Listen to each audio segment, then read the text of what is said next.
Distinguished graduating class of 2015, respected chief guest, Professor Manjul Bhargava, esteemed members of the Board of Governors, Professor Bhaskar Ramurthy, members of the Senate, faculty and staff of IIT Madras, special invitees, guests, and faculty members. It is my pleasure to welcome you to the 52nd Convocation ceremony of IIT Madras. I want to first thank Dr. Ramurthy, the Director, the Senate, faculty, and staff of IIT Madras for maintaining the highest standard of academic and research programs at IIT, for advancing the infrastructure, and for deepening the relationships in the ecosystem that IIT Madras functions in. This is one day of the year when the Board of Governors gets a full holistic picture of what IIT Madras has achieved, and the board is proud of what IIT has done. On behalf of the Board of Governors, I extend a warm welcome to Professor Manjul Bhargava. When I first met him this afternoon, I thought that he was one of the graduating students today. But when I realized what he has accomplished at a young age of 40, I think many of us won't achieve that in a lifetime.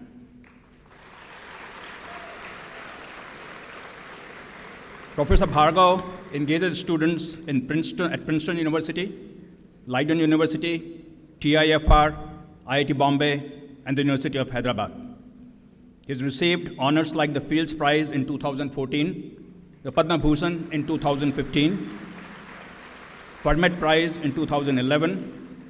He has made India proud, and I'm sure there will be many more shining moments to come for Professor Bhargava. Thank you, Professor Bhargava, for being part of this convocation ceremony. We look forward to hearing from you, and from what I have heard about the speech that you gave yesterday in this same very hall, I think your speech will be the highlight of this convocation ceremony. I want to congratulate the graduating class today. The convocation ceremony is as significant for our institute as it is for 1854 of you in the graduating class.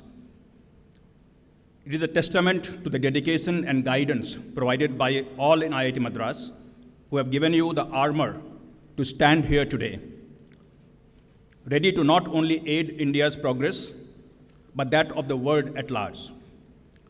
For me personally, it is an enriching experience to witness how IITs are nurturing aspiring technocrats and visionaries of future India.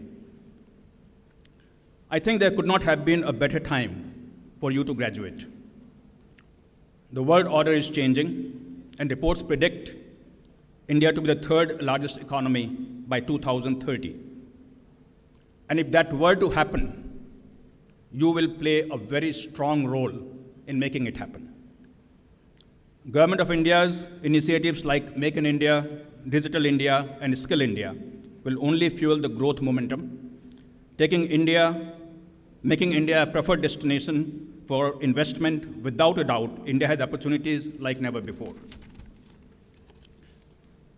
Since the time you first walked through these halls, you and your family members must have been eagerly looking forward to this convocation day. To adorn your graduation robes with pride, walk onto the dais with your head held high, and receive the degree you have worked for so hard.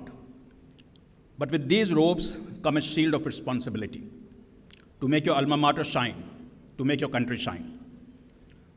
For a moment, I would like to take you a step back to the day you chose to enroll at IIT Madras and chose the graduation stream. You chose to pursue a career in science and technology for a reason.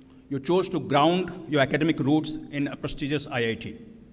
It was a choice you made, perhaps jointly with your family members, or perhaps influenced by your friends. Now, as you step into the world, your future too will be chartered by the choices you make. The choice of being a generalist or an expert, the choice of donning a three-piece suit or lab coats, choice of sailing across foreign shores and explore global horizons, or to focus on making it in India. Choice to live your dreams alone, or to create platforms for others to dream along with you.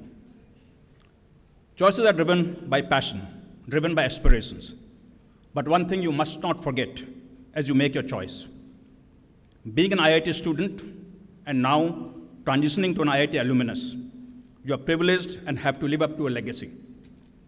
Society has grown to expect a lot from an IITian, both in economic and in social terms. For many, IIT equals technology and engineering excellence. You will have to transition from being a consumer to becoming a provider, a creator of economic and shared value for others. I'm sure by now many of you would have already charted your plans. I hope a good number of you have opted to stay connected with science and technology. Being an R&D professional myself, for a good part of my career, my bias is always towards R&D. In the modern world, growth is increasingly innovation-driven, and R&D is a key success factor underlying every industry, be it healthcare, manufacturing, IT, retail, finance, or even hospitality. Every industry's evolution rests on innovations that are disruptive, radical, and transformational, rather than just incremental. What our country needs today is focused efforts towards propagating technology-driven innovation, and we have a lot of catching up to do. Take India's R&D expenditure. While economies like Germany, China, and Korea spend 2 to as much as 4.5% of their GDP on R&D, India spends just about 1%. India has an estimated full-time equivalent R&D professional strength of only 150 professionals per million, compared to 2,900 in South Korea. The resident patents filed in India are only 9 per million, whereas in South Korea it is over 3,000.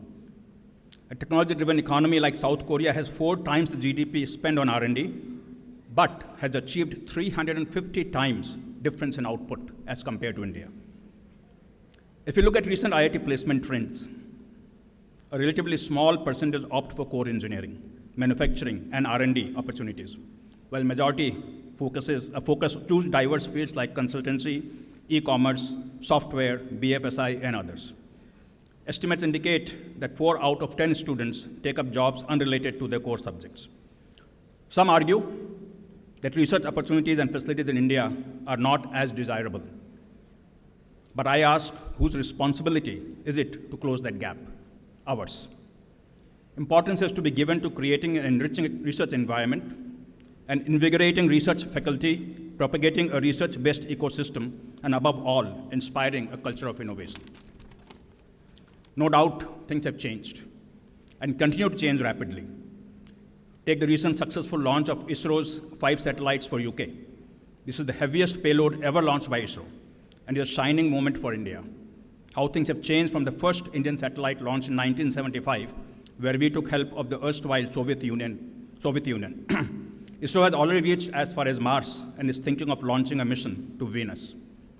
Our country will certainly strive towards nurturing larger aspirations, which will only accelerate the pace of change.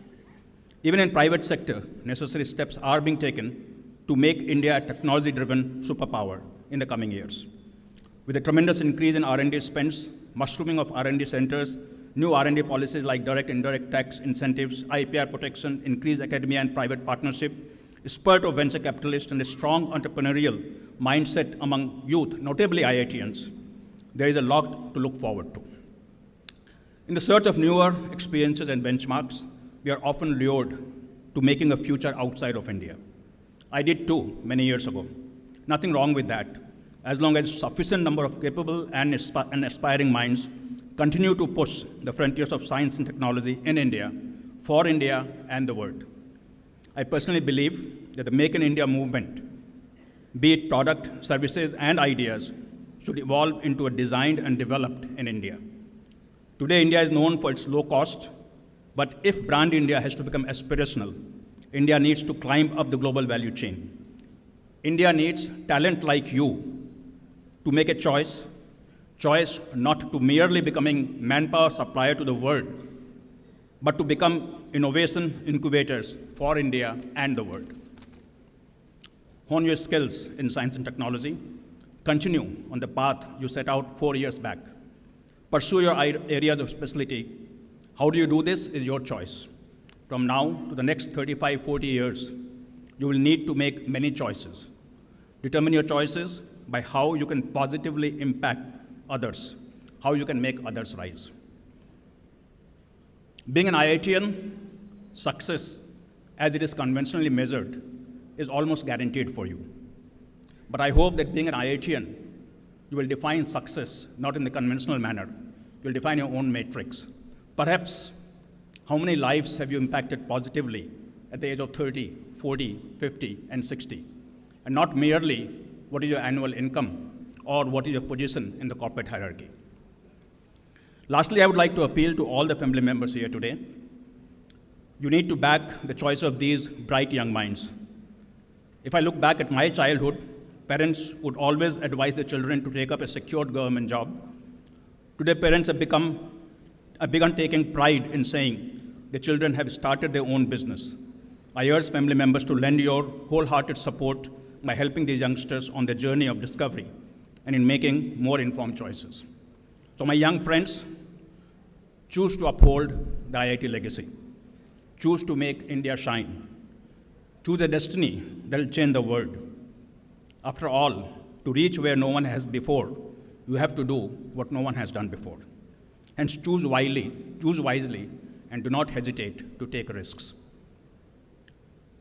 For the graduating class here today, many of the people sitting on this dais would have inspired you for last many years.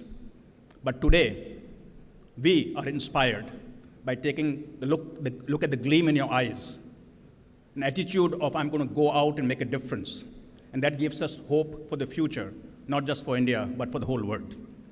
So I end by congratulating you all on this very special day and wish you all the success in life.